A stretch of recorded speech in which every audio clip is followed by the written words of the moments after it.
हरि ओम हरि ओम हरि ओम। वर्णानामर्थसंघानां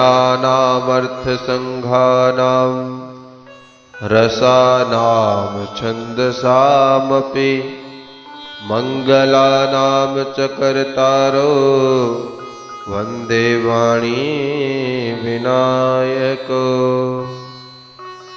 अज्ञानतिमिरान्धस्य ज्ञानाञ्जनशलाकया चक्षुरुन्मीलितं येन तस्मै श्रीगुरुवे नमः। नारायणं नमस्कृत्यं नरं चैव नरोत्तमं देवीं सरस्वतीं व्यासं ततो जयमुदीरयेत्। जय जय श्री राधा रमण जय जय नवल किशोर जय गोपी चित चोर प्रभु जय जय माखन चोर जय जय माखन चोर।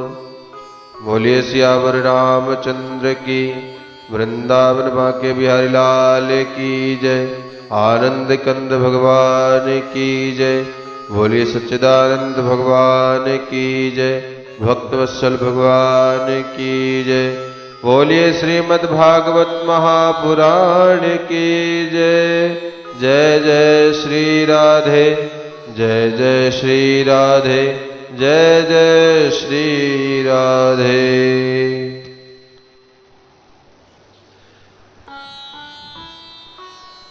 अकारण करुणा वलय परिपूर्णतम परमात्मा भगवान श्री बाल कृष्ण लाल के चरणों में हम सब कोटि कोटि प्रणाम निवेदित करते हैं। कथा श्रवण कर रहे सभी श्रोता समुदाय को हमारी तरफ से सिया राम में सब जग जानी करहो प्रणाम जोर जुग पानी का भाव निवेदित करते हैं। कल की कथा में आप सभी ने अजामिलोपाख्यान को श्रवण करा, भगवान के नाम की महिमा को श्रवण करा। वृत्तासुर के वध की कथा आप सभी ने सुनी और वहीं पर सप्तम स्कंद षष्ठम स्कंद जो है समाप्त हुआ। आज हम सभी सप्तम स्कंद में प्रवेश करेंगे और प्रहलाद का चरित्र पढ़ेंगे। प्रहलाद चरित्र की कथा को श्रवण करेंगे। अब महाराज परीक्षित ने महामुनि सुखदेव जी से एक बड़ा ही सुंदर प्रश्न किया। गुरुदेव, एक और तो भगवान को सब समदर्शी कहते हैं और जब भगवान की लीलाएं हम सुनते हैं तो भगवान सरासर पक्षपात करते हैं। गुरुदेव हमेशा प्रभु दैत्यों को ही मारते रहते हैं और देवताओं को खुल करके पक्ष लेते हैं। यदि भगवान सरासर पक्षपाती है तो समदर्शी क्यों कहे जाते हैं? और यदि सचमुच समदर्शी है तो फिर पक्षपात क्यों करते हैं? दैत्यों को ही क्यों मारते हैं? तब सुखदेव जी प्रसन्न होकर के बोले, बहुत बढ़िया प्रश्न कर रहे हो परीक्षित। अब ध्यान से सुनो। यही प्रश्न तुम्हारे दादा धर्मराज युधिष्ठिर ने दधीची देवर्षि नारद से किया था। जिस समय तुम्हारे दादा युधिष्ठिर राजसूय यज्ञ कर रहे थे तब प्रथम पूजन के अवसर पर भगवान श्री द्वारिकाधीश का नाम सामने आया। जब पूजन प्रारंभ होने लगा तो शिशुपाल ने गालियों की बौछार प्रारंभ कर दी और 101 गाली पूर्ण होते ही भगवान ने अपने सुदर्शन चक्र से उसका सिर काट दिया। सबकी आंखों के सामने शिशुपाल के शरीर का तेज भगवान में विलीन हो गया। तो तुरंत ही युधिष्ठिर जी महाराज ने नारद जी से पूछ लिया, महाराज मरने के बाद जिसका तेज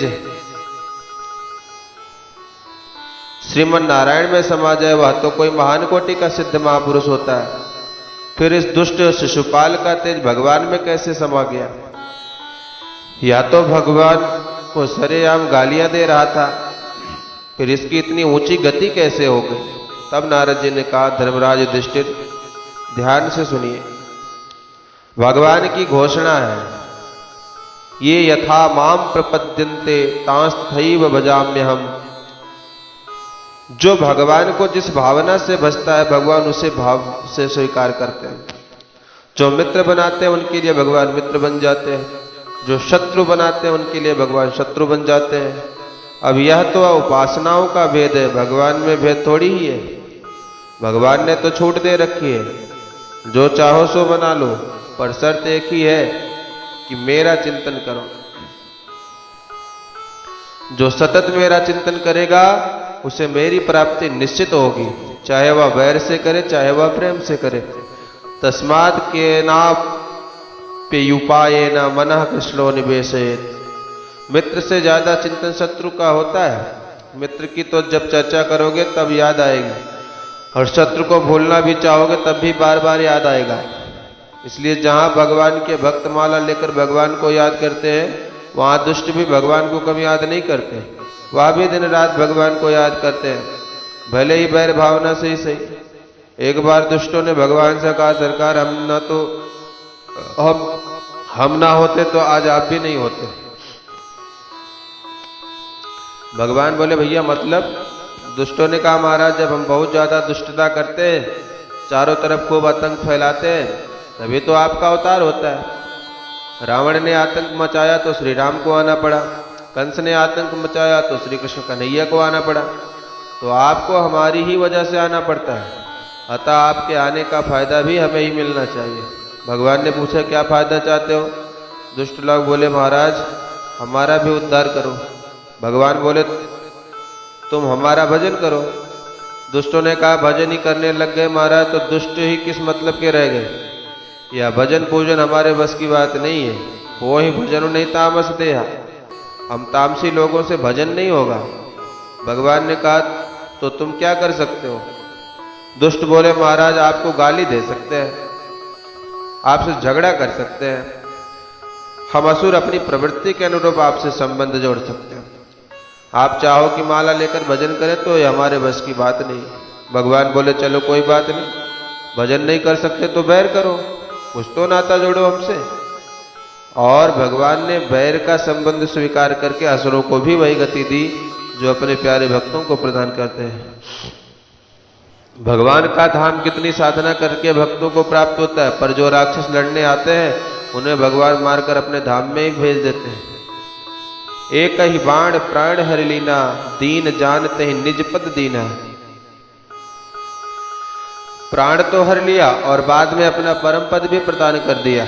जो दिन रात गाली दे रहे थे, भगवान को मारने खाने के लिए दौड़ रहे थे, ऐसे दुष्टों को भी भगवान ने एक बाण मारकर अपने घर भेज दिए। तो कल्याण तो उनका भी हुआ कि नहीं। इसीलिए भगवान कहते हैं कि कैसे भी मुझ में मन लगाओ, चाहे प्रेम से लगाओ चाहे बैर से। भृंगी कीट न्याय से बैरियों का भी उद्धार हो जाता है। एक भृंगी होता है जो किसी कीड़ों को पकड़ करके मिट्टी में कैद कर देता है और उसी मिट्टी के ढेर के ऊपर गुनगुनाते रहता है। अब मिट्टी के भीतर कैद हुआ कीट निरंतर भयाक्रांत हुआ उसी भृंगी का चिंतन करते करते एक दिन स्वयं भृंगी बनकर के मिट्टी के बाहर निकल पड़ता है। तो वह साधारण सा कीड़ा था, परंतु भयाक्रांत होकर के भृंगी का चिंतन करते करते स्वयं भृंगी बन गया। इसी प्रकार से भले ही कोई भय से भजन करे अथवा बैर से भजन करे, उसे प्राप्ति तो परमात्मा की ही होगी। काम क्रोध भय आज अच्छी वृत्तियां नहीं है, परंतु यह वृत्ति भी यदि परमात्मा से जुड़ जाए तो कल्याण का साधन बन जाती। इसीलिए नारद जी ने कहा है, तदर्पिताखिल चारा सन काम क्रोधाभिमानादिकम तस्मिन्नेव करणीयम। काम क्रोध आदि वृत्तियों को मारना बड़ा कठिन है। मार नहीं सको तो मोड़कर भगवान से ही जोड़ दो तो कल्याण हो जाएगा। क्या ऐसा करने से आज तक किसी का कल्याण हुआ है? यह सब नरक के पंथ शास्त्रों ने बतलाए। रजोगुण तो इनका बाप है, इनसे जीव का कल्याण कैसे होगा? प्रमाण दीजिए। गोप्या कामात् भयात् कंसो द्वैषच्चैद्यादयो नृपा संबंधाद् वृष्ण्या स्नेहाद् दूयं भक्त्या वयम विभो। अब देखिए, काम की वृत्ति को संसार से हटा करके गोपियों ने श्री कृष्ण में जो लगाया तो गोपियों का भी कल्याण हो गया। प्रेमैव गोप रामाणाम कामैत्य गमत प्रथाम। गोपियों के पावन प्रेम को ही यहाँ काम की संज्ञा मिली है। तो ध्यान रखिए, अपने पति को छोड़कर परपति से प्रीति सांसारिक दृष्टि से तो पतन का कारण है, पर गोपियों ने यह वृत्ति परमात्मा से जोड़ ली तो उसकी वृत्ति से गोपियों का कल्याण हो गया। भयात कंसा, कंस ने भय के द्वारा भजन किया। नारद से पूछा, बाबा यह बताओ मेरा काल कैसा होगा। नारद ने बता दिया, काला काला मुरली वाला, घुंघरारे बाल वाला, पीतांबरधारी होगा। और जब से नारद बताकर चले गए तब से कंस का यह हाल हो गया कि उसे हर काली वस्तु से डर लगने लगा। भोजन में दाल काला जीरा भी दिख जाए तो थाली फेंक देता। आ गया कृष्ण, पानी पीते समय जल में काली छाया देखे तो बर्तन फेंक दे। सामने वाले से बात करते समय उसकी काली पुतली, काला कन्हैया नजर आता। बताओ ऐसे भजन कौन कर सकता है। भय की वृत्ति ही भगवान से जुड़ी है, इसलिए उस भयाक्रांत कंस को भी भगवान मिल गए। द्वैसाचाद्यो नृपा, शिशुपाल का तो नियम था कि जब तक भगवान को 100 गाली न सुना दे तब तक उसका भोजन ही हजम नहीं होता था। भगवान को चुन चुन करके गाली देता था, पर उसका द्वैष संबंध परमात्मा से था, इसलिए उसका भी कल्याण हो गया। कुछ लोग पैदल जा रहे थे और जंगल की झाड़ी में कुछ प्रकाश दिखाई पड़ा। एक ने समझा कि कोई दीपक जल रहा है, दूसरे ने समझा कि शायद आग लगी है, तीसरे ने समझा कि शायद कोई मणि है। अब वस्तुतः बात तो थी मणि, पर यदि उस मणि के प्रकाश को कोई दीपक का प्रकाश समझकर उधर बढ़े तो क्या मणि की कीमत कम हो जाएगी? अथवा जो वस्तुतः उस मणि के स्वरूप को समझकर उसी की ओर बढ़ा तो क्या उसके लिए मणि अधिक कीमती हो जाएगी? अरे मणि की कीमत तो जितनी है उतनी ही रहेगी, चाहे कोई दीपक समझे अथवा अंगारा समझे।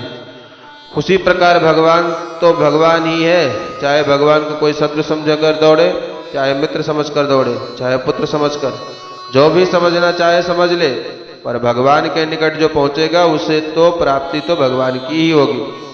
भगवान की प्राप्ति में कहीं कोई कमी नहीं आएगी। इसलिए कैसे भी दौड़ो, कैसा भी भगवान के साथ संबंध जोड़ो, पर भगवान से संबंध अवश्य होना चाहिए। राजा बेन की तरह नास्तिक मत बनो। परीक्षित ने श्री सुखदेव जी से प्रश्न किया, भगवान आपने कहा कि भगवान समदर्शी हैं, सबको समान रूप से स्वीकार करते हैं, तो प्राय दैत्यों को ही मारते क्यों दिखाई पड़ते हैं? क्या दैत्य भगवान के बैरी हैं? सुखदेव जी बोले, नहीं, 12 महाभागवतों में 2 नाम दैत्यों के हैं, प्रहलाद और महाराज बलि। यह दोनों ही तो दैत्य वंश के हैं और भगवान के परम भक्तों में गिने जाते हैं। तो ऐसा न समझो कि दैत्य जाति के ही भगवान दुश्मन है। अब हिरण्याकश्यप तो भगवान का कट्टर बैरी था और उसी का बेटा प्रहलाद भगवान के अनन्य उपासक था। तो भगवान हिरण्याकश्यप का उदर विदीर्ण कर रहे हैं और प्रहलाद को परम भागवत मानकर हृदय से लगा रहे हैं। तो दैत्य जाति से दुश्मनी कहाँ रही? परीक्षित बोले, तो महाराज प्रहलाद पर कैसे अनुग्रह किया, जरा विस्तार से सुनाइए। तब सुखदेव जी महाराज ने सुनाया, परीक्षित, जिस समय भगवान ने वाराह रूप धारण करके जब हिरण्याक्ष का उद्धार किया, तब से उसका भाई हिरण्याकश्यपु का भगवान का कट्टर बैरी बन गया और इसने मंदराचल पर्वत पर जाकर के घोर तपस्या करी। इतनी तपस्या करी महाराज की पूरे शरीर में दीमक लग गई। ब्रह्मा जी प्रकट होकर के बोले, बेटा वरम बुरियात। तो हाथ जोड़ करके वरदान मांगता है, मुझे अमर बना दो महाराज। ब्रह्मा जी बोले, अमर तो हम भी नहीं है, तो तुम्हें कहां से बना दे? अरे इसके अतिरिक्त कुछ और मांगो। तब तो इसने वरदानों की झड़ी लगा दी। क्या कहा? न भीतर मरूं, न बाहर मरूं, न ऊपर मरूं, न नीचे मरूं, न दिन में मरूं, न रात में मरूं, न अस्त्र से मरूं, न शस्त्र से मरूं, न मनुष्य से मरूं, न जानवर से मरूं, आपकी बनाई हुई सृष्टि में किसी प्राणी से न मरूं, 12 महीने में किसी महीने में न मरूं। ब्रह्मा जी ले बस कर, तो कितना मांगेगा? बड़े बड़े वरदान मांगने वाले देखे भैया, पर तेरे जैसे पहली बार देखे। ताते में दुर्लभा पुंसाम यान वृणी से वरानमम तथापि पितराम्यंग वरान यद्यपि दुर्लभान। ब्रह्मा जी बोले, अरे हिरण्याकश्यपु, यद्यप तेरे द्वारा मांगे वरदान बड़े दुर्लभ हैं, पर आज तक हमने किसी को नहीं दिए, पर तेरे जैसी तपस्या भी बड़ी दुर्लभ है। अतः मैं तुझे समस्त वरदान प्रदान करता हूं। अब तो हिरण्याकश्यपु प्रसन्न हो गया कि अब मैं अमर हो गया, अब मुझे भला कौन मारेगा, और अपने को अमर मान करके चल पड़ा। दिग्विजय करते हुए सभी देवी देवताओं को बंदी बना करके घर ले आया। इंद्र से झाड़ू लगवाए, वरुण से पानी भरवाए, सब देवता इसकी दास्ता करने लगे। भगवान से रोते हुए प्रार्थना करने लगे, प्रभु कब इस दुष्ट से पिंड छूटे। भगवान बोले, माँ भैष्ठ विबुध श्रेष्ठा सर्वेशाम भद्रमस्तुआ। देवताओं आप लोग घबराओ नहीं, हम आपका कल्याण अवश्य करेंगे, बस समय की प्रतीक्षा करो। हिरण्याकश्यपु के 4 बेटा हुए, आह्लाद, अनुलाद, संहलाद और प्रहलाद। प्रहलाद बचपन से ही अद्भुत प्रतिभा संपन्न थे, ब्राह्मण्याशील संपन्ना सतसंधो जितेंद्रिय। प्रहलाद जी बचपन से ही ब्राह्मणों के अनन्य भक्त, परम सुशील स्वभाव, सत प्रतिज्ञ और परम जितेंद्रिय थे। नोद्विग्न चित्तो व्यसनेषु निष्प्रिया, इनका चित्त कभी उद्विग्न नहीं होता था। संसार के व्यसनों में तनिक भी इनकी अभिरुचि नहीं है। एक सम्राट के पुत्र होकर के भी परम जितेंद्रिय है। प्रहलाद को बचपन से ही कृष्ण नाम का ग्रह लग गया था। कृष्ण ग्रहित मानसा, कृष्ण ग्रह गृहीत आत्मा न भेदा जगदीद श्रम। प्रहलाद जी को बचपन से ही टेढ़ी टांग वाले कृष्ण रूपी ग्रह ने ग्रस लिया था, और यह ग्रह बहुत खतरनाक है। दूसरे ग्रह चाहे जितना अपना प्रभाव दिखावे, पर विद्वानों से बैठा कर जब अनुष्ठान करवा करके ग्रह शांति करा दो तो वह ग्रह शांत हो जाते हैं। पर यह ग्रह इतना खतरनाक है कि जल्दी से तो यह लगता नहीं, और जिसे लग जाए तो फिर जल्दी से कोई छोड़ता नहीं, कोई उपाय ही नहीं। बड़ा जबरदस्त ग्रह है। किसी ने कहा, महाराज इस कृष्ण रूपी ग्रह के लक्षण क्या है, कैसे पता चले कि हमें कृष्ण ग्रह लग गया। तो इसका समाधान देते हुए बताते हैं, इसके प्रभाव का लक्षण बताते हैं। क्वचित रुदति वैकुंठ चिंता सबल चेतना, क्वचित हसित चिंता आह्लाद उद्गायति क्वचित। कृष्ण ग्रह गृहीत आत्मा के लक्षण है कि प्रायः वह रोता बहुत है। जब भी बैठेगा आंखों से आंसू बहाता रहेगा। कभी कभी उच्च स्वर से हंसने लगता है, तो कभी मुक्त कंठ से गाने लगता है, तो कभी खड़े होकर के नाचने लगता है। जगत से अलग ही निराला होता है। दुनिया के दृष्टि में वह पागल ही होता है। प्रहलाद जी की भी बचपन में यही स्थिति थी। जब थोड़े बड़े हुए तो राजकुमार प्रहलाद को पढ़ने के लिए श्रीशंड अमरक जी महाराज जहाँ के प्राचार्य हैं, ऐसे हिरण्याकश्यपु दानव विश्वविद्यालय में, जहाँ दैत्यों को ही छल कपट की विद्याएं सिखाई जाती है, वहीं भेजा। प्रहलाद जी भी भर्ती हो गए, पर इन पर तो दूसरा ही रंग चढ़ा हुआ है। गुरुजी पढ़ाते कुछ हैं तो महाराज पढ़ते कुछ और। तो यह पढ़ भी लेते हैं और उसे गुरुजी को सुना भी देते हैं, पर हृदयंगम नहीं करते हैं। यह छल कपट को नीतियां उन्हें सुहाती नहीं। गुरुकुल में रह रहे, पर एक दिन हिरण्याकश्यपु आ ही गया। एकदा सुरराट पुत्रमंकुमारोप्य पांडव, प्रपच्च कत्यताम वत्स मन्यते साधु यद भवान। बड़े प्यार से अपने पुत्र को हृदय से लगा करके प्रीतिपूर्वक हिरण्याकश्यपु ने प्रश्न किया, बेटा तुमने अब तक के स्वाध्याय काल में उत्तम बात क्या जानी, सबसे बढ़िया पाठ कौन सा सीखा, जरा हमें वह बताओ। प्रहलाद जी तुरंत बोले, पिताजी बढ़िया पाठ तो जीवन में एक ही सीखा है।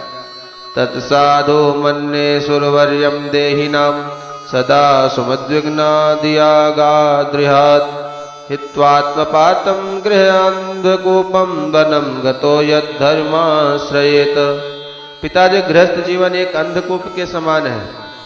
कुआं में कोई गिर जाए तो बच भी जाएगा, क्योंकि कुएं में यदि पानी है तो पनघट पर कोई पनिहारन पानी भरने के लिए आवे तो वह देखेगी तो चिल्लाएगी, कैसे न कैसे मिलकर के रस्सी के सहारे निकाल लेंगे। पर अंधकूप में कोई गिर जाए तो उसे बचाने का कोई उपाय नहीं।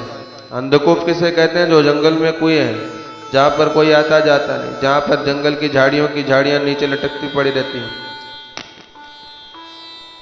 उधर कोई रुख नहीं करता, उधर से कोई निकलता तक नहीं, उसे अंधकुआं कहते हैं। ऐसे अंधकूप में कोई गिर जावे तो जब कोई वहां आने जाने वाला नहीं तो निकालेगा कौन? तो गृहस्थ जीवन को केवल कुआं नहीं कहा, बल्कि बताया कि यह तो अंधकूप है। यहाँ कोई निकलने की चेष्टा भी करे तो अन्य जीव उसका पैर पकड़ के गिरा लेते हैं। अरे घर में पहले तो वैराग्य होता नहीं, और कदाचित किसी को वैराग्य भी चढ़ जाए तो गृहस्थी वाले ही उसे घेर लेते हैं। इसीलिए इसे अंध कुएं से जितना हो सके अपने आप को बचा लो, यही बुद्धिमानी है। किसी ने कहा महाराज बचने के बाद कहाँ जाए, तो कहते हैं वनम गतो यत धर्माश्रयेत, वनम वृंदावनम गता यतः श्रीहरि श्री कृष्णम आश्रय। वृंदावन में जाकर भगवान श्री कृष्णचंद्र के पाद पद्मों का आश्रय ग्रहण कर ले, बस यही जीवन का सार है। जो यह शब्द सुना कि हिरण्यकश्यप की आंखें लाल हो गई, मेरा सा यह नन्हा सा बच्चा मुझे ही प्रवचन सुना रहा है। फिर मन में सोचा बच्चों की तो भोली भाली बुद्धि होती है, उन्हें तो जो सिखाया जाता है वो वही बोलने लगते हैं, उन्हें कोई ज्ञान नहीं होता। तो मेरा बच्चा तो अभी नन्हा सा है, तो ये वही सीखा है जो इसको बताया गया होगा। सो बच्चे को गोद से उतार कर कहा बेटा जरा अपने गुरुजी को तो हमारे पास बुलाओ। प्रहलाद जी गए, गुरुजी आपको पिताजी याद कर रहे हैं। संडामृत जी आए और कहते हैं सरकार अचानक कैसे आना हुआ। हिरण्यकश्यप बोले बातों में बाद में बताऊंगा, पहले ये बताओ कि मैं बेटे को आजकल तुम पढ़ा क्या रहे हो। पुरोहित बोले सरकार आपने जो शिक्षा नीति निर्धारित की हमारे यहाँ वही से पढ़ाई होती है।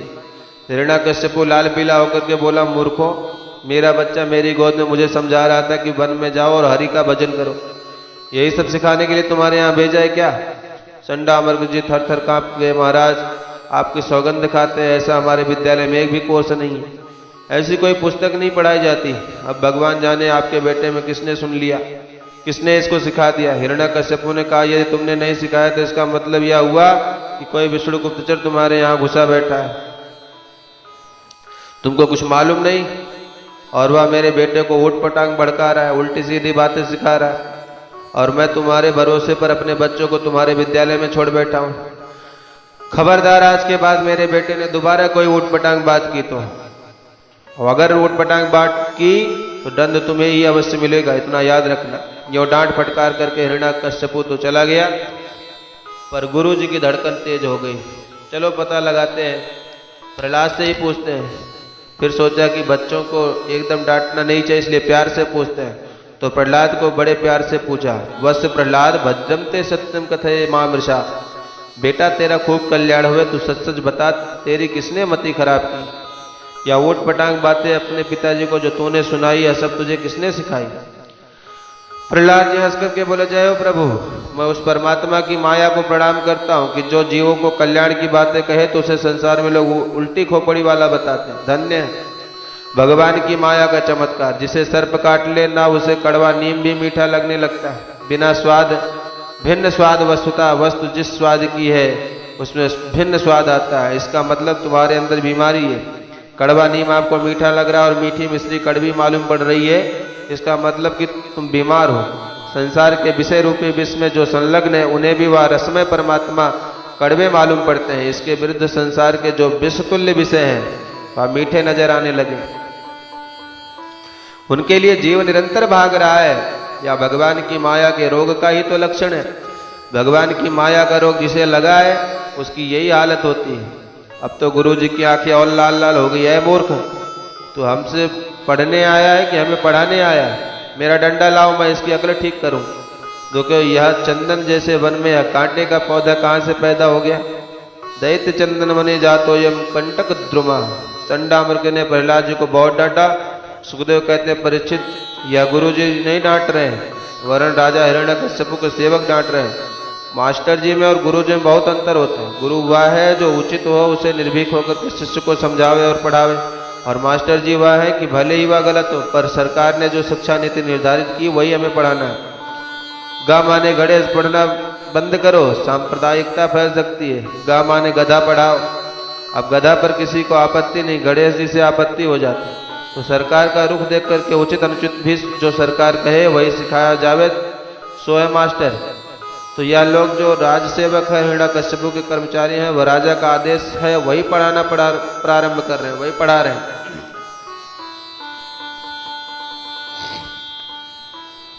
समय बीता और एक बार संडामर्क जी प्रहलाद को घर छोड़ने आए। प्रहलाद को देख करके माता कयाधु ने बड़ा सुंदर स्नान आदि से निवृत्त कराकर प्रहलाद जी का श्रृंगार किया। माँ कयाधु के द्वारा समलंकृत होकर के प्रहलाद जी पिताजी से मिलने गए। अपने बेटे को देखते ही हिरण्याकश्यपु ने तुरंत पुत्र प्रहलाद को उसके अंक में भरकर हृदय से लगा लिया।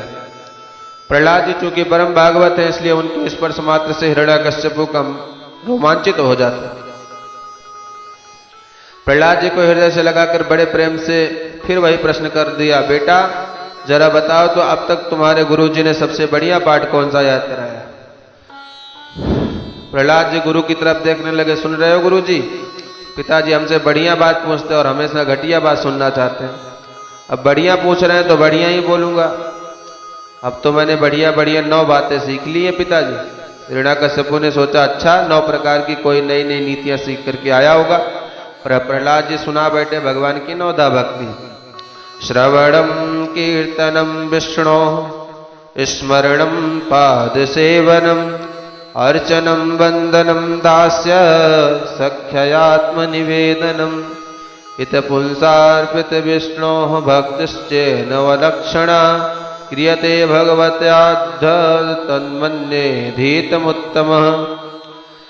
जो 9दा भक्ति का क्रमशः व्याख्यान किया कि सुन करके हिरण्याकश्यपु की आंखें लाल हो गई। हिरण्याकश्यपु ने तलवार निकाल ली और गुरुजी के गर्दन पर धर दी। अरे अधम ब्राह्मणों, लगता है तुम मेरे विपक्ष से मिले हुए हो।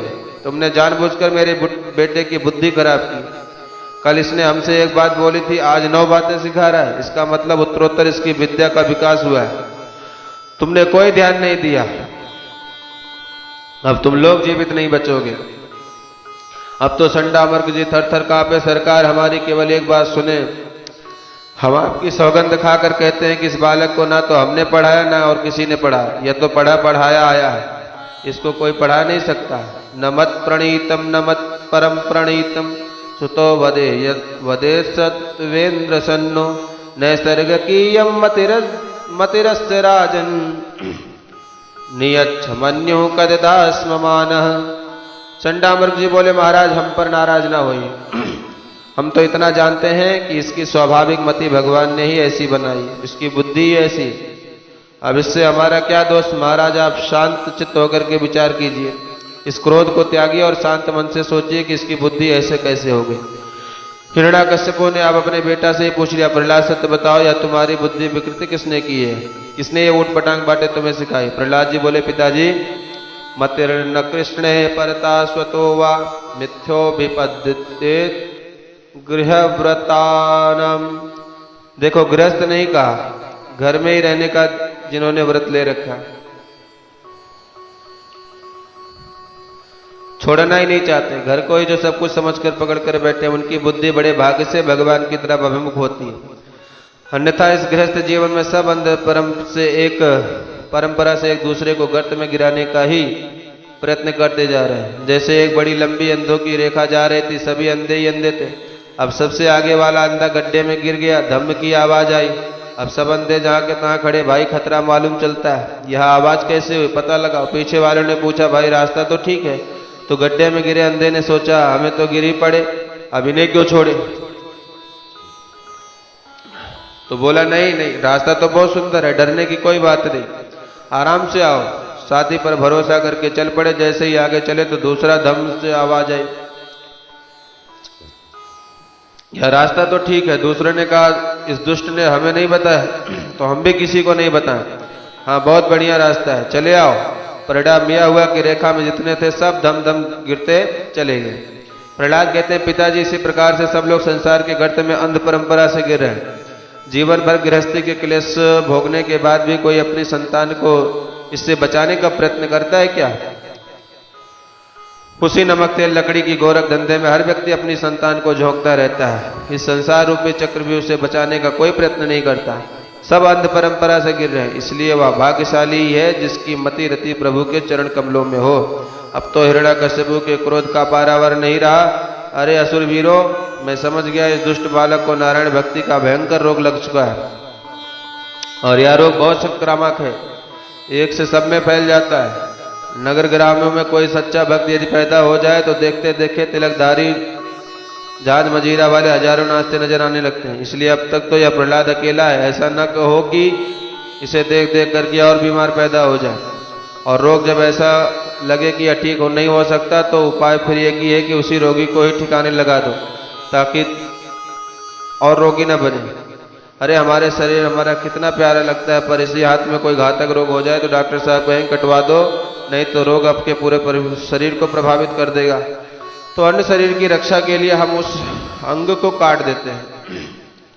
छिद्दान्तदंग यदुदात्मनो हितं शेषम सुखम जीवति यद्विवर्जनात्।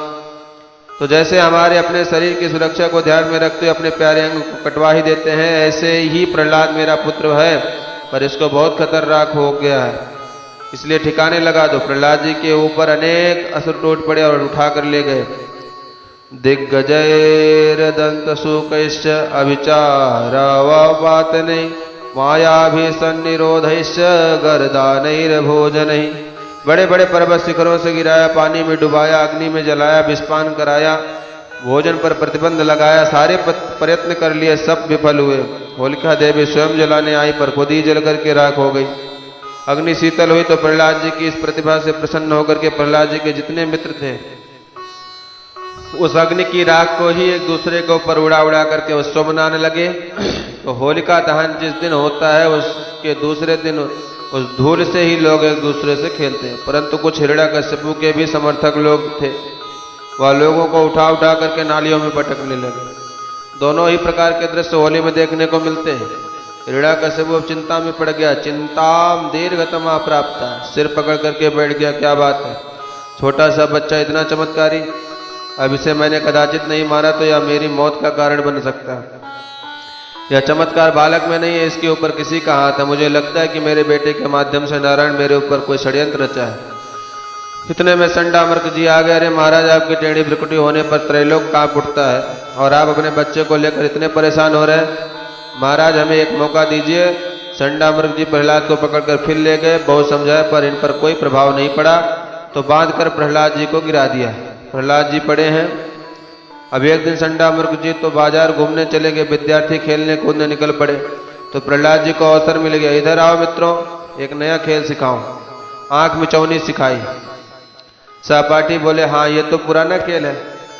प्रहलाद जी बोले हमारा जीवन भी तो एक आंख मिचौली का ही खेल है। जीवात्मा और परमात्मा दोनों शाश्वत सखा है।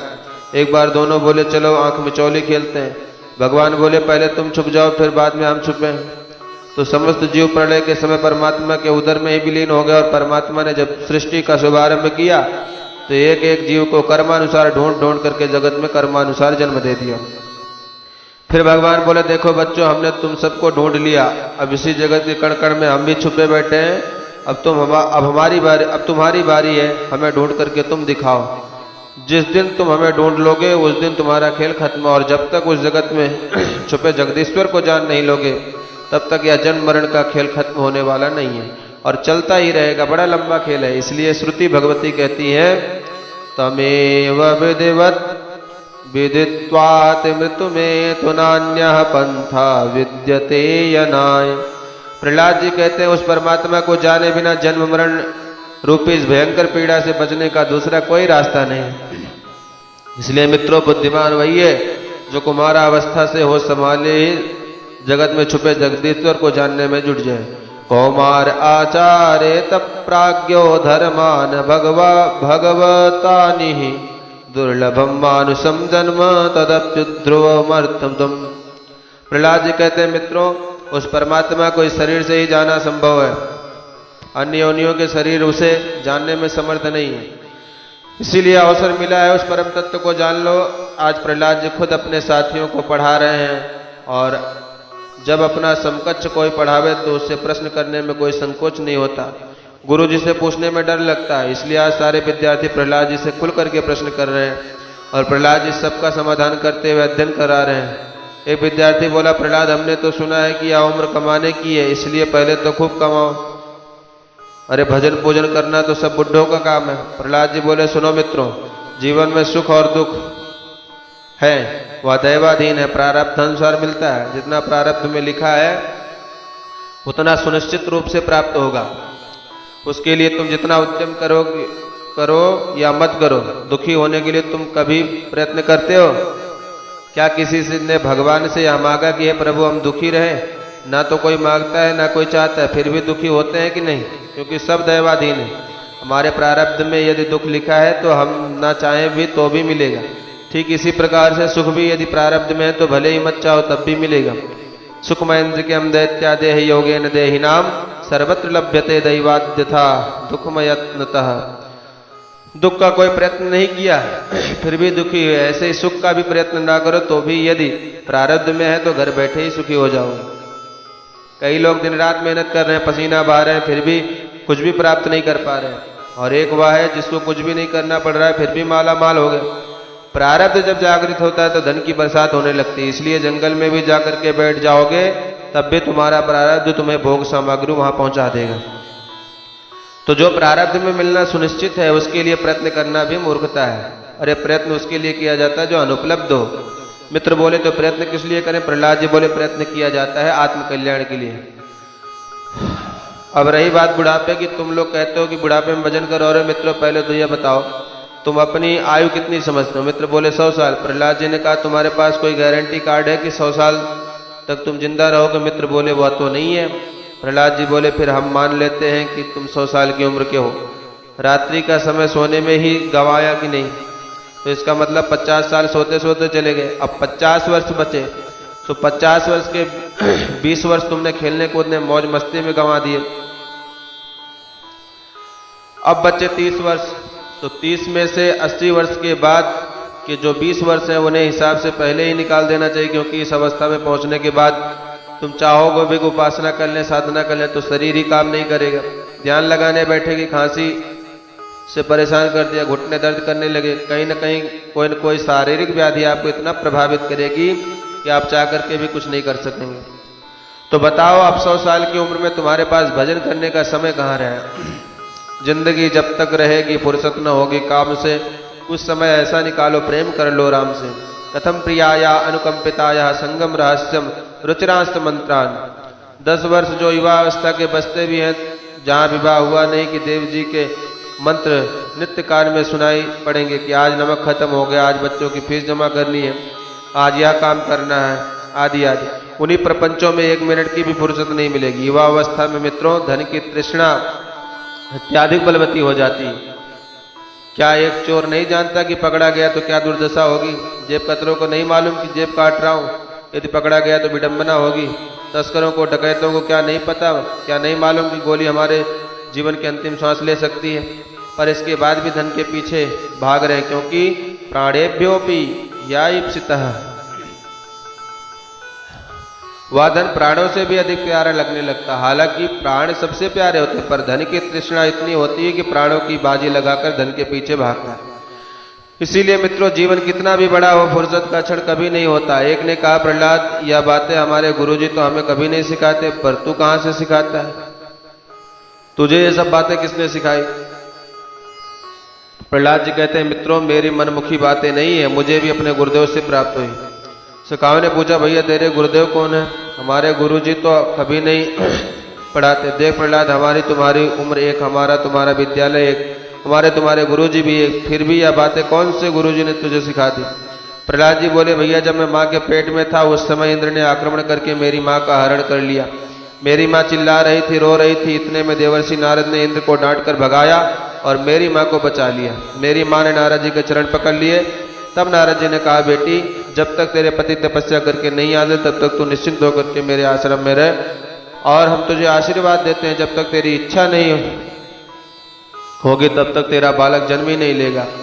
क्षेमाय इच्छा पसूयते, तू जब चाहेगी तभी तेरा पुत्र जन्म लेगा। मेरी माँ ने मुझे गर्भ में ही धारण करके रखा।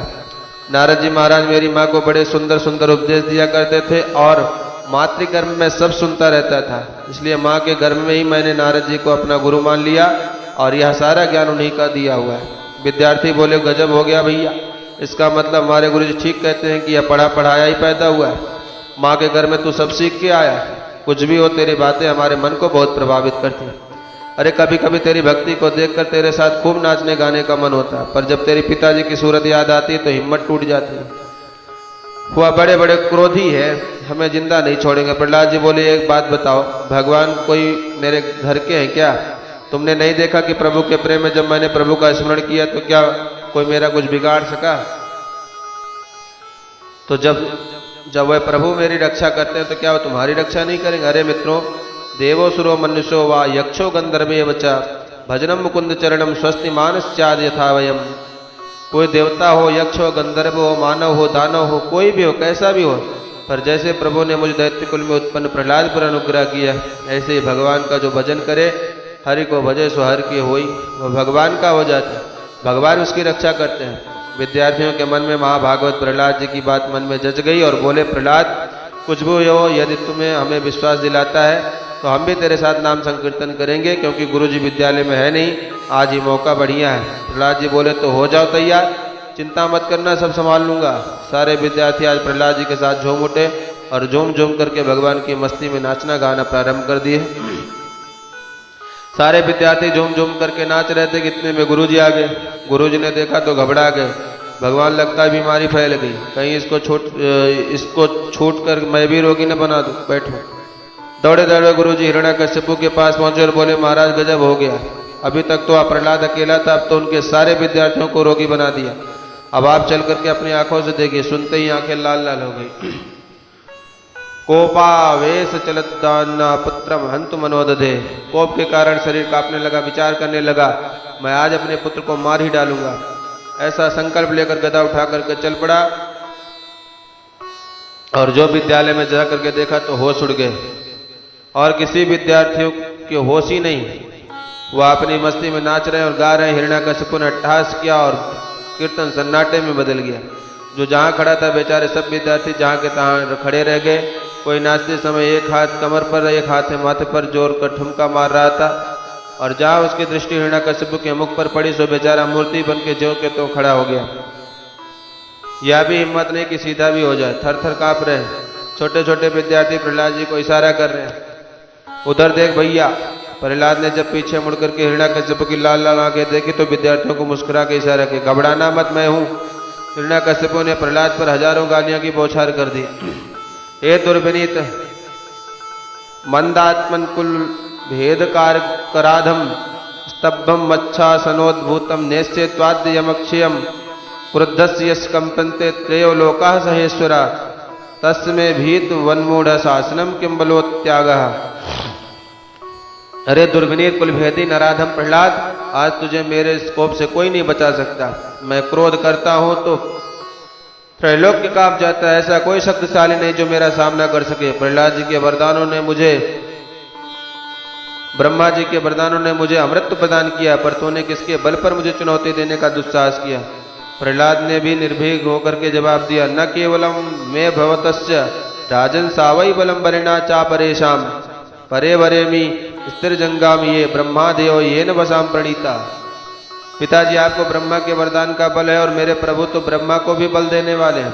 चराचर जगत के जीवों में जो कुछ भी बल पराक्रम है वह मेरे प्रभु का ही तो दिया हुआ है। भगवान यदि अपना बल खींच लें तो बड़े बड़े देवता एक सूखे तिनके को हिला नहीं सकते, जला नहीं सकते, उड़ा नहीं सकते।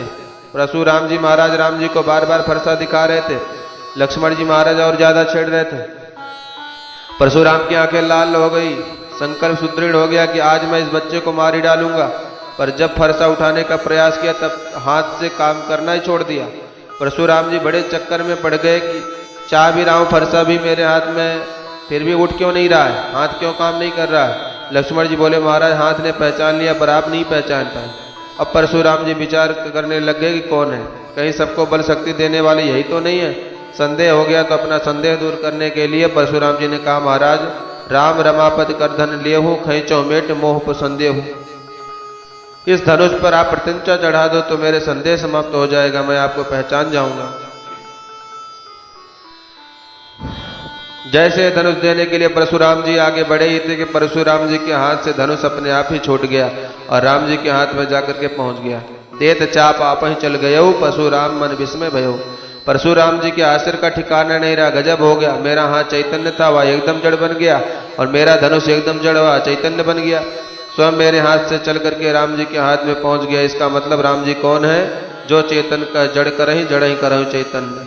राम जी चाहे तो जड़ को चैतन्य बना दे और राम जी तो चाहे तो चैतन्य को जड़ बना दे।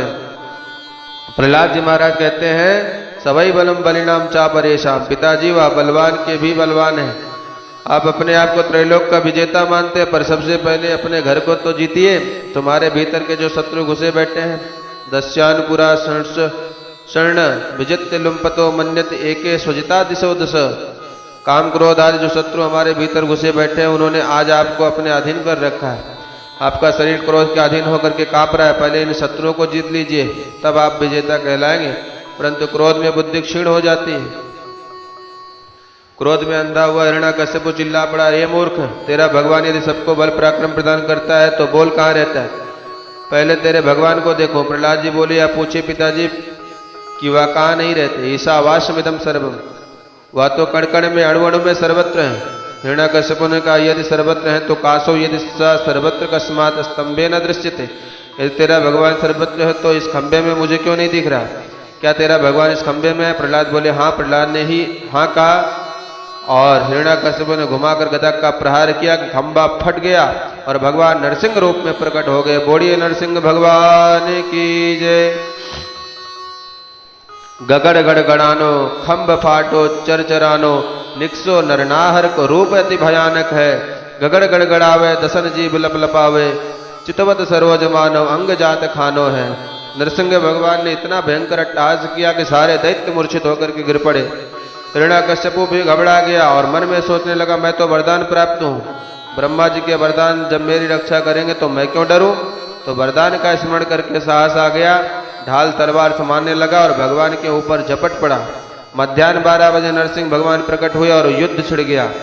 भगवान उससे खेलने लगे जैसे पक्षीराज गरुड़ छोटे मोटे सर्पों के साथ क्रीड़ा कर रहे हैं। ब्रह्मा जी ऊपर से देवताओं के साथ मिलकर के या युद्ध देख रहे हैं। ऊपर से ही इशारा कर रहे हैं, सरकार जल्दी करो, सूर्यास्त हो गया तो असुरों का बल पराक्रम और बढ़ जाएगा। भगवान ने हुंकार ध्वनि करके ऊपर देखा सो ब्रह्मा जी सपका कर भाग गए। भगवान कहना चाहते हैं कि पहले तो वरदान दे करके बल पराक्रम देते हो, फिर डरते भी हो। बेचारे ब्रह्मा जी कुछ नहीं बोले। जहां सूर्यास्त पूर्ण हुआ, भगवान ने तुरंत हिरण्याकश्यप को पकड़ के गोदी में पटका और बीच देहरी में जाकर के बैठ गए। हिरण्याकश्यप के हाथ पैरों को इतनी जोर से जकड़ा कि उसके ढाल तलवार अपने आप हाथ से नीचे खिसक गए। हिरण्याकश्यप कहने लगा, अरे महाराज गिर पड़ा तो क्या हुआ, मरने वाला तो हूं नहीं, मैंने वरदान लिए, ना भीतर मरूंगा ना बाहर मरूंगा। भगवान बोले, इसीलिए बीच देहरी में बैठा हूं। हिरण्याकश्यप बोला, तो ना ऊपर मरूंगा ना नीचे। भगवान बोले, तू मेरी गोद में है। हिरण्याकश्यप बोला, मैं ना अस्त्र से मरूंगा ना शस्त्र से मरूंगा। भगवान बोले, लंबे लंबे नाखून देख रहे हो ना, या तो ना अस्त्र है ना शस्त्र है, पर तेरे लिए पर्याप्त है, इसी से तेरा उदर विदीर्ण करूंगा।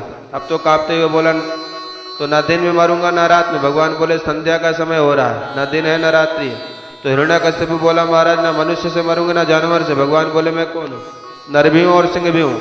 अब घबराया, मैंने वरदान मांगा था महाराज कि ब्रह्मा की सृष्टि में किसी नर से नहीं मर सकता। भगवान बोले, सुन, ब्रह्मा को मैं बनाता हूं, ब्रह्मा ने मुझे नहीं बनाया। अब तो बेचारा बुरी तरह घबरा गया। अरे तो एक वरदान और है, मैं 12 महीने में किसी महीने में नहीं मरूंगा। भगवान बोले, अधिक मास चल रहा है या 13वां महीना स्पेशल तेरे लिए बनवा रखा है।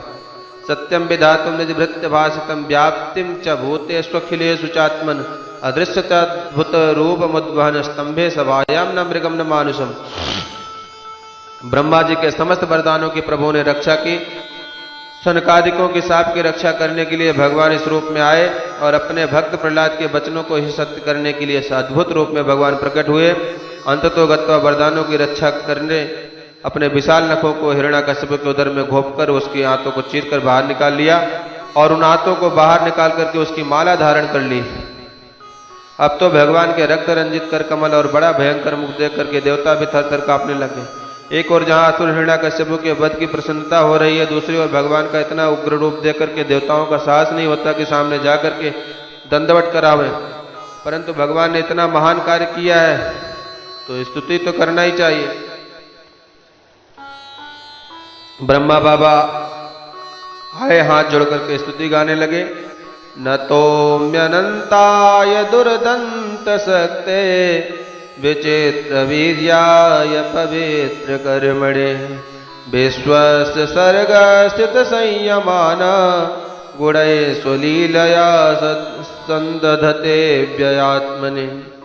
हे प्रभु, आपकी अनंत शक्ति को प्रणाम है, आपके इन पवित्र कार्यों को प्रणाम है। इस प्रकार ब्रह्मा भगवान की स्तुति करने लगे, पर जो अट्टहास किया कि बेचारे भागते नजर आए, उनका तो हंस ही उड़ता चला गया। भोले बाबा नंदी पर बैठ करके स्तुति करने आए। भगवान ने टेढ़ी निगाह से नंदी को देखा तो नंदी बेचारा पूंछ उठा करके भागता नजर आया। एक एक करके सब देवगण आए पर कोई सामने टिक नहीं पाए। पर जब मनु लोग आए तो भगवान ने पूछ लिया, तुम कौन हो? डर कर बोले, महाराज मनु वयम तो निदेश कारण, हम तो आपकी आज्ञा का पालन करने वाले मनु लोग हैं महाराज। अब तो जो भी आता है सो पहले अपना परिचय देता है, बाद में स्तुति करता है। प्रजापतियों ने कहा, प्रजेशा वयम ते परेशा अभिसृष्टा। गंधर्वों ने कहा, वयम भी तो नटनाट गायका। सब अपना अपना परिचय देते हुए भगवान का स्तवन कर रहे हैं, परंतु सब स्तुति करके चले गए। भगवान के कोप में तनिक भी न्यूनता ना दिखी। तब सब देवता सिर पकड़ करके बैठ गए कि अब क्या करें। देवताओं ने अंत में निर्णय लिया, भाई पतिदेव कितने भी महाक्रोधी हो पर उनकी धर्मपत्नी उन्हें मनाना बहुत अच्छी तरह जानती, अतः हमें माता लक्ष्मी जी के शरण में चलना चाहिए, वह ही संभालेंगे। सब दौड़ करके माता लक्ष्मी जी के पास पहुंच गए। माता जी प्रणाम, आज आपके स्वामी जी के क्रोध भरे इतने लाल पीले बने बैठे हैं, हमने तो आज तक इतना भयंकर रूप कभी नहीं देखा। आप जल्दी से कैसे भी बने उनके कोप को शांत कीजिए। लक्ष्मी जी तो हंसने लगी, मेरे स्वामी जी को क्रोध हो ही नहीं सकता, वह तो परम शांत है। देवताओं ने लक्ष्मी जी से कहा, माता जी चल करके देखिए तो सही। तब 16 श्रृंगार किए। भगवती लक्ष्मी ने स्वर्ण थाल में आरती सजाई, छम छम करती पधारी। नारायण के चरणों की आरती करते करते जैसे ही मुख पर घुमाई कि भगवान ने मुंह फाड़ करके ऐसे जोर से दहाड़ लगाए कि दैया मैया करके थाली फेंक करके लक्ष्मी जी भागती नजर आई। सशंकित भगवती लक्ष्मी तो थाली फेंक करके भाग गई। अब तो देवताओं के होश उड़ गए, हे भगवान अब किसके पास जाएं। अंत में सबका ध्यान परम भागवत प्रहलाद जी के ऊपर पड़ा, जो भगवान की यह सारी विचित्र लीला को शांत भाव से खड़े देख रहे हैं। सारे देवता आकर के बोले, भैया तेरे कारण ही प्रभु इस रूप में आए, अब तो तू ही इनके कोप को शांत कर सकता है और कोई दूसरा उपाय नहीं रहा। बस संकेत मिलते प्रहलाद जी चल पड़े और भगवान के सन्मुख आते ही प्रहलाद जी ने प्रभु को चरणों में साष्टांग दंडवत किया। उन्होंने मुख कमल पर दृष्टि डाली ही नहीं, भगवान की कृपा शक्ति तो चरणों में विद्यमान है। जहां चरण का स्पर्श हुआ कि कृपा शक्ति जागृत हो गई। स्वपाद मूले पतितम तमर्भकम विलोक्य देवा कृपया प्रलुप्ता उत्थाय तस्येर्न दधात कराम्बुजम हालाविहितस्तधियां कृताभयम्। प्रभु ने जहां अपने चरणों में पड़े हुए पुत्र प्रहलाद को देखा कि तुरंत खड़े हो गए और अपनी दोनों भुजाओं से प्रहलाद को उठा करके गोद में बैठा लिया। ऐसा वात्सल्य प्रभु का उमड़ा कि एक हाथ से बार बार सिर सहलाते और अपनी जीवा से चाटने लगे, जैसे सद्योजात बछड़ों को गौमाता वात्सल्य के वशीभूत चाटती, ऐसे ही भगवान का वात्सल्य उमड़ा। भगवान कहते हैं, प्रहलाद तेरे अंग प्रत्यंग इतने सुकुमार हैं जो छूने में भी डर लगता है। ऐसे सुकुमार शरीर पर उस क्रूर दैत्य ने कितना अत्याचार किया। यह अभूतपूर्व घटना है, किसी ने मेरा नाम लेने के कारण इतना भयंकर कष्ट उठाया, ऐसा आज तक कभी नहीं हुआ। तेरी रक्षा में आते हुए मुझे ही विलंब हुआ और मेरे विलंब से आने के कारण तुझे इतना कष्ट उठाना पड़ा। इसलिए बेटा मेरे अपराध को क्षमा करना। जो हाथ जोड़ करके प्रभु ने क्षमा मांगी कि सारे देवता दृश्य देख करके अचंभित हो गए कि भक्तों को भगवान से क्षमा मांगते तो बहुत बार देखा, पर किसी भक्त से भगवान को क्षमा मांगते आज पहली बार देख रहे हैं। प्रहलाद जी ने जब प्रभु की इस दिव्य करुणा को देखा तो प्रहलाद जी का कंठ अवरुद्ध हो गया, प्रेम नेत्र में सजल हो गए और तुरंत प्रभु के चरणों में दंडवत करके प्रहलाद जी ने 42 श्लोकों में भगवान की दिव्य स्तुति गाई। ब्रह्मादयासुर गणा मुनियोथ सिद्धा सत्वैकथा न मतयो वचसां प्रवाहै नराधितुं पुरगुणैरुधुनापि विप्रो किं तोष्टुमर्हति समे हरिरुग्रजाते। हे प्रभु, समस्त ब्रह्मादिक देवता, बड़े बड़े सिद्ध मुनि गंधर्व आदि जो परम सात्विक देव हैं, वह धारा प्रवाह वैदिक मंत्रों से छंदों से आपकी स्तुति गाते हुए चले गए, पर आपके क्रोध में न्यूनता नहीं आई। तो मैं असुर जाति में उत्पन्न तमोगुणी रजोगुणी प्रहलाद आपको कैसे प्रसन्न कर सकता हूं। पर एक ही मन में आशा है कि भक्त्या तुतोष भगवान जयूतफाय। अरे गजेंद्र में कौन सी विद्या, कौन सी योग्यता, कौन सा उच्च जाति का संस्कार था। कोई प्रीतिपूर्वक एक पुष्पदल प्रदान किया तो आप दौड़े दौड़े चले। इसी आशा से मैं भी आपका स्तवन कर रहा हूं, क्योंकि आपको कोई गुण से प्रभावित नहीं कर सकता। आप भक्ति के द्वारा ही प्रसन्न होते हैं। प्रभु भक्त जो आपको समर्पित करता है वह वस्तु भक्त को ही प्राप्त होता है। जैसे कोई अपने प्रतिबिंब को सजाना चाहे तो क्या करे, अपने आप ना प्रतिबिंब देखा, उसमें माथा सोना दिखाई पड़ा तो अच्छा नहीं लगा, अब आप चाहते हो कि हमारे माथे पर तिलक लग जाए, तो क्या करोगे, बिंब पर तिलक लगा दो तो प्रतिबिंब पर अपने आप ही लग जाएगा। बिंब सजाए बिना प्रतिबिंब सज नहीं सकता। उसी प्रकार जीव है प्रतिबिंब और परमात्मा है बिंब। परमात्मा को जो वस्तु दी जाएगी वह प्रतिबिंब रूपी जीवात्मा को स्वतः प्राप्त हो जाएगी।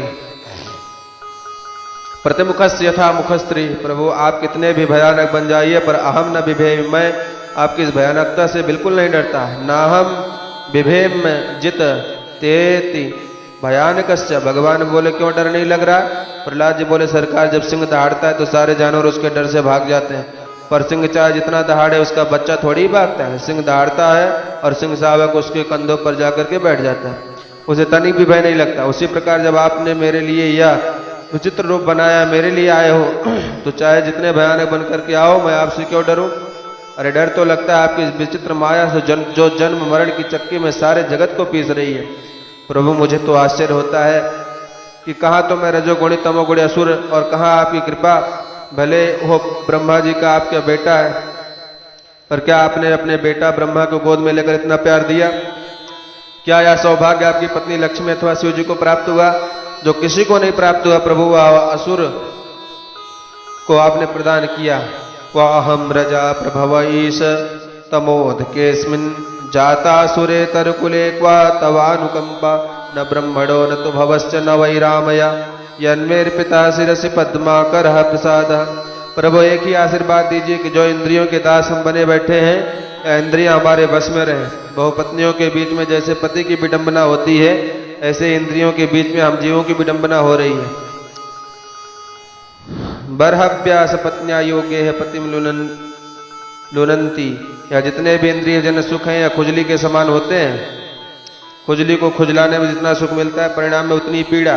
ये संसार के समस्त विषय इसी प्रकार से है। रसगुल्ला खाने में बहुत अच्छा लगता है, स्वाद में दो चार ज्यादा डकार गए सो अब खट्टी डकार आने लगी।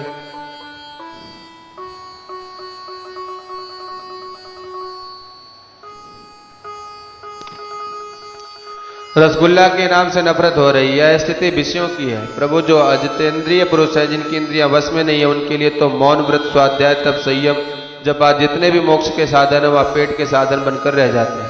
पेट के साधन भी हमेशा के लिए नहीं बनते, जब तक पोला नहीं खुला तभी तक। दम प्रकट हो जाने के बाद पेट के साधन भी नहीं रह जाते। इस प्रकार से प्रहलाद ने बड़ी अद्भुत स्तुति की। भगवान प्रसन्न होकर के बोले बेटा कुछ वर मांग। प्रहलाद जी बोले माँ प्रलोभयत, का लेने देने के लिए प्रलोभन ना दीजिए। अरे लेना देना तो व्यापारियों में होता है, भक्त भगवान के बीच में लेना देना कहां से आ गया। भगवान बोले बेटा तू मांगेगा तो मुझे बड़ी खुशी होगी, भगवान के बीच में लेना देना कहां से आ गया। प्रहलाद बोले सरकार जो भक्ति इसलिए कर रहे हैं कि प्रभु से कुछ मिलेगा, मेरी दृष्टि में वो भक्ति नहीं है। नशा भृत्या सवय वणिक, वह तो व्यापारी है जो फायदे के लिए व्यापार कर रहा है। भगवान बोले बेटा तू मांगेगा तो मुझे खुशी होगी, तेरी इच्छा नहीं है तो मेरी खुशी के लिए तो मांग। प्रहलाद जी को लगा कि निष्काम तो होना चाहिए, पर निष्कामता का अभिमान नहीं रखना चाहिए। कोई महापुरुष आपको कुछ देवे और आप बार बार मना कर दो, या ठीक नहीं है। प्रहलाद बोले यदि मांगने से आप प्रसन्न हैं तो एक वरदान दीजिए। यही वरदान मांगता हूं कि जीवन में कभी कुछ ना मांगू, मेरे जीवन में कभी मांगने की इच्छा ही पैदा ना हो। यदि राशीस में कामान वरास्तुम वरतर्षभ कामानाम हृदय संरोह भवतस्तु वृणे वरम। प्रभु गदगद हुआ प्रहलाद तेरे जैसा निष्काम भक्त होना बहुत कठिन है, पर तू मांग नहीं सकता तो मैं भी दिए बिना रह नहीं सकता। चल बैठ पिता के सिंहासन पर और एक मनवंतर तक राज्य कर और शुभाशुभ कर्मों को भोगने के बाद मेरा नित्य प्रसाद पार्षद बन जा। प्रहलाद बोले प्रभु यदि पद दे ही रहे तो फिर एक बार और भी देना पड़ेगा। मेरे पिताजी जो मरे पड़े हैं इनका सौ सामने पड़ा है, इनकी अधोगति नहीं होनी चाहिए। मेरे पिता को भी परम गति प्राप्त हो, इन पर भी आपकी दिव्य कृपा हो। भगवान गदगद होकर के बोले पुत्र प्रहलाद जिस कुल में तेरे जैसा भागवत जन्म लेता है उसकी तो 21 पीढ़ियां तर जाती, फिर तो जो मेरी गोदी में शरीर में त्याग रहा है उसकी अधोगति कैसे हो सकती है। जा अपने पिता का अंतिम संस्कार कर। कुरुत्तम प्रेत कार्याणि पितो पुत्रस्य सर्वसा। जैसे प्रहलाद अपने पिताजी का प्रेत कर्म करने के लिए आगे बढ़े कि ब्रह्मा जी ने प्रकट होकर के प्रणाम करके भगवान की दिव्य स्तुति करी। प्रभो दृष्टिया ते निहिता पापो लोक संताप नो सुरा यह सारे लोग को संतप्त देने वाले असुर को मारकर आपने हम देवताओं पर बड़ी अनुग्रह किया। भगवान ब्रह्मा जी को देखते ही भगवान एकदम टेढ़े हो गए और डांटते हुए बोले, ब्रह्मा जी खबरदार, जो आज के बाद किसी दुष्ट को इतने वरदान दिए। अहीनाम अमृतम यथा, सर्पों को अमृत पिलाते हो। ब्रह्मा जी ने तुरंत कान पकड़े, सरकार अब यह भूल दोबारा नहीं होगी। श्री शुकाचार्य जी कहते हैं, परीक्षित तुम ही बताओ कौन कहेगा कि भगवान पक्षपाती हैं। दैत्य वंश का यदि वध करके हो तो क्या प्रहलाद के ऊपर इतना बड़ा अनुग्रह करते हैं? भगवान तो समदर्शी ही है, जो जिस भाव से भजता है भगवान उसी भाव से स्वीकार करते हैं। समदर्शी मोहिकर सबको सेवक प्रिय अनन्य गति सो। पिताजी के लिए तो सभी पुत्र बराबर होते हैं, पर जो दिन रात सेवा में जुटा हुआ है उस पुत्र के प्रति विशेष प्रीति पिता को हो जाती है। ऐसे ही अमृतस्य पुत्रा, हम सब परम पिता की संतान तो है, पर जो दिन रात भगवत सेवा में समर्पित भक्त है उसके प्रति भगवान विशेष की कृपा हो जाती है, जैसे प्रहलाद के ऊपर हो गई। वर्णाश्रम धर्म। श्री सुखदेव जी कहते हैं, परीक्षित युधिष्ठिर जी के पूछने पर देवर्षि नारद ने वर्णा व्यवस्था बहुत विस्तार से बतलाई। 4 वर्ण और 4 आश्रम होते हैं। वर्ण है ब्राह्मण, क्षत्रिय, वैश्य, शूद्र। चारों को उपदेश दिया। सदा चरणे निरता, ब्राह्मणों ने अपने स्वभाव प्रकृति के अनुसार अर्थ निकाल लिया। सद आचरण निरता, सद आचरण में निरत रहना चाहिए। हम ब्राह्मणों को सदाचारी होना चाहिए। यही सूत्र जब क्षत्रियों ने सुना कि तो उन्होंने अर्थ लगाया, सदा चरणे निरता, धर्म की रक्षा के लिए हमेशा रणभूमि में तैयार रहो, क्योंकि क्षत्रिय समाज की भुजा है। धर्म की रक्षा, देश की रक्षा इन क्षत्रियों के बाहुबल से ही हो सकता है। इसी सूत्र को वैष्णवों ने सुना तो अपनी प्रकृति के अनुसार अर्थ निकाला। सदा चरणे निरता, सदा चरणे विचरणे, व्यापार के लिए, अर्थात एक जगह से व्यापार नहीं चलता, इधर उधर से परिभ्रमण करते रहो, दूर दूर तक अपने व्यापार का विस्तार करो। शूद्रों ने इसी सूत्र का अपनी प्रकृति के अनुसार अर्थ किया। सदा चरणे निरता, दुजातियों के चरणों की सेवा करते अपनी जीविका निर्वाहन करते हुए जीवन यापन करो। इसी प्रकार से वर्ण व्यवस्था का निरूपण करते हुए भगवान गीता में कहते हैं, चातुर्वर्णम मया सृष्टम गुणकर्म विभागसा। अब आश्रम की 4 है, ब्रह्मचर्य, गृहस्थ, वानप्रस्थ और संन्यास। 25 वर्ष तक ब्रह्मचर्य का पालन करके गुरुदेव की आज्ञा लेकर गृहस्थ मार्ग का चयन करें। ऊपर से नीचे की ओर कभी ना आवे, अर्थात नीचे से ऊपर की ओर बढ़ते जाएं। ब्रह्मचारी गृहस्थ बन सकता है, किंतु गृहस्थ ब्रह्मचारी नहीं बन सकता। 50 वर्ष तक गृहस्थ जीवन में धर्म पूर्वक अर्थ का संयम करते हुए जीवन यापन करें। गृहस्थ जीवन का एक नियम है कि धन कितना भी हो, पर जितना आवे अपने उपयोग में आवे उतने को ही समझो। बाकी तो भगवान की संपत्ति है, जहां जहां लगाना चाहे लगावे। यावत ब्रियेत जठरम तावत सुस्तम ही देही नाम अधिकम यो भी मन्येत सस्तेनो दंडम रहती। अपने उपयोग से ज्यादा धन को जो अपना मानता है, जो उस पर अपना अधिकार समझता है, वह तो चोर है, दंड का भागी है। और भगवान की संपत्ति पर अपना अधिकार मान रहा है, सबको खिला करके खावा या गृहस्थ का धर्म है। और 50 वर्ष के बाद 51-52 आदमी वन के संकेत मिलने लगते हैं। अब वानप्रस्थ बन जाओ, घर गृहस्थी से आसक्ति को निकालो। जितने में बुद्धि शुद्ध रहे उतना ही तप करें। ज्यादा तपस्या और शरीर को कष्ट देने की भी बुद्धि बिगड़ सकती है। इसलिए वानप्रस्थ में संयम नियम सब करें ताकि बुद्धि शुद्धि बनी रहे। जब अच्छी तरह से अपने स्वरूप का बोध हो जावे तब संन्यास का आश्रम को ग्रहण कर लें। संन्यास का मतलब शरीर मात्र परिग्रह, या शरीर भी पंचायती धर्मशाला या भी अपना नहीं है। यह मकान खाली करके इस पंच तत्वात्मक शरीर को छोड़कर अपने घर जाना है। या ज्ञान जिसे ठीक से हो जाए वही सच्चा सन्यासी है। दत्तात्रेय मुनि के 2 गुरु विशेष हैं, अजगर और मधुमक्खी। थोड़ा थोड़ा कण सबसे ग्रहण करके मधुमक्खी कितना शहद इकट्ठा कर लेती है। परिणाम क्या होता, जहां शहद का संग्रह देखा कि लोग शहद तोड़ करके ले गए, तमाम मधुमक्खियां मर गई। ऐसे ही संत यदि ज्यादा संग्रह करेगा तो कोई हाथ पैर तोड़ जाएगा और सारा माल भी ले जाएगा। इसलिए सन्यासी को संग्रह नहीं करना चाहिए। तो फिर खाएगा क्या? उसके लिए अजगर को गुरु बनाया। कोई खाने पीने की चिंता नहीं करता, सबसे ज्यादा मोटा तगड़ा अजगर ही होता है। अजगर करे न चाकरी, पंछी करे न काम। जब भूख लगती है तो श्वास खींचता है और जो मुंह में आ जाता है वही खा लेता है। कभी कभी तो बकरा अज को भी साबुत निकल जाता है, इसलिए उसका नाम अजगर पड़ा। दत्तात्रेय मुनि कहते हैं, मैंने यहाँ सीखा कभी कभी तो पूर्णमासी का भंडारा है, कभी बैसाखी का भंडारा, ऐसे भंडारे कई जगह आश्रमों में चल रहे हैं। सो कभी एक दिन में 5-5 बार खीर मालपुआ खूब सटकर खाओ, और फिर पता चला 5वां दिन तक कहीं अन्न के दर्शन नहीं हुए तो कभी 10 दिन के बाद सूखे टिक्कड़ मिले, वह भी 10 दिन पुराने। सो गंगा जी के गीले करके खाए। पर केवल जीने के लिए, जीवन धारण के लिए भोजन चाहिए, स्वाद के लिए भोजन आवश्यक नहीं है। कभी श्रद्धा से मिलता है तो कभी अश्रद्धा से मिलता है। कभी चुपचाप पंगत में बैठ गए क्योंकि भूख लगी है, इसलिए जब तक किसी ने आकर पूछा, है बाबा पर्ची है, किस आश्रम से आया? सो चुपचाप हाथ पकड़कर उठा दिया, चल भाग यहां से। कहां का पागल आकर महात्माओं के बीच में बैठ गया, सो उठ करके चुपचाप चल दिया। फिर उसी को दया आ गई तो हाथ पकड़ करके कहता, चल इधर बैठ जा। तो चुपचाप बैठ गया और जो खिलाया सो खाकर चुपचाप चले गए। ऐसे भी भोजन मिलता है। तो कभी कभी भंडारे में भोजन पाने चुपचाप बैठे थे कि पड़ोसी ने घूर कर देखा, हो पहचान लिया, अरे यह तो महामुनि दत्तात्रेय है। सोई हल्ला मच गया, महामुनि दत्तात्रेय पधारे।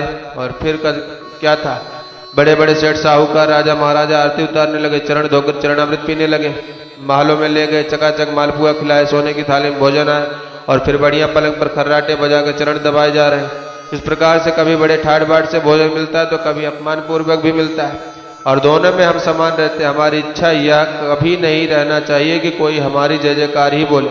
इस प्रकार से जो अपने को हर हाल में मस्त रखे वही सन्यासी। दत्तात्रेय मुनि के माध्यम से श्री नारद जी ने महाराज युधिष्ठिर को जो सन्यास धर्म की शिक्षा का उपदेश दिया था वही शुक्राचार्य जी महाराज परीक्षित जी को सुना रहे हैं। श्री सुखदेव जी महाराज कहते हैं, परीक्षित, इस प्रकार मैंने तुम्हें दक्ष पुत्रियों के वंशों का अलग अलग वर्णन सुनाया। उन्हीं के वंश में देवता, असुर, मनुष्य आदि संपूर्ण चराचर की सृष्टि हुई है। इत दाक्षायणी नाम ते पृथक वंशा प्रकीर्तिता देवा असुर मनुष्याद्या लोका यत्र चराचर। इस तरह से आज की कथा का विश्राम यहीं पर होता है। बाकी की कथा कल श्रवण करेंगे, कल अष्टम स्कंद में प्रवेश करेंगे।